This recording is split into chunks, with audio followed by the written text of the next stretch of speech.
নমস্কাৰ বন্ধু বান্ধৱীসকল, আজি মই লৈ আহিছোঁ কলডিল ফুলৰ ভাজি। কলডিলটো নবনাওঁ, কিন্তু তাৰ ফুলখিনি কেনেকৈ এখন সুন্দৰ ভাজি খাব পাৰি তাকে দেখুওৱা হওক। এই যে ফুলখিনি দেখিছে নহয়, এইখিনি মই অলপমান পানীত নিমখ হালধি দি পেলাই বইল হ'ব দিছোঁ। তাৰ মই মাজৰ ভিতৰৰ যিটো আঁহ আছে সেইটো মই উলিয়াই লৈছোঁ প্ৰথমতে। সেইখিনি বইল হয় মানে মই পিঁয়াজ নহৰু সকলোখিনি ভাজি লৈছোঁ। ইয়াত মই শুকান জলকীয়া অকণমানো দিছোঁ আৰু মই ইয়াত অলপমান বিলাহী কুটা দি দিছোঁ। ইয়াতে মই অলপমান তিয়াই থোৱা মচুৰ দাইল আৰু ধোৱা মগু দি দিছোঁ। দাইলটো দিয়া নিদিয়া কথা নাই, আপোনালোকে দিব পাৰে। মই ভাল হয় কাৰণে মানে খাবলৈ দাইলটো দি দিছোঁ। আৰু মই ধোৱা মগু মচুৰ দাইল দুটা মিক্স কৰি দিছোঁ। আপোনালোকে অকল মচুৰ দাইলো দিব পাৰে, কোনো কথা নাই। সেই সকলোখিনি ভালদৰে ভজা হোৱাৰ পিছত মই বইল কৰি থোৱা কলফুলখিনি ইয়াত দি দিলোঁ।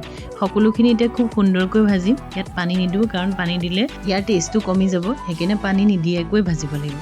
কম জুইত খুব সুন্দৰকৈ ভাজি থওঁ। এতিয়া মই আচল বস্তুটো দিম, ভোট জলকীয়া, যিটো আমি শুকাই থওঁ। তাৰে অলপমান ইয়াত দি দিছোঁ, যাতে সোৱাদ আৰু হয়। ভোট জলকীয়াৰ গোন্ধটো খুব সুন্দৰ হয়, আপোনালোকে জানে।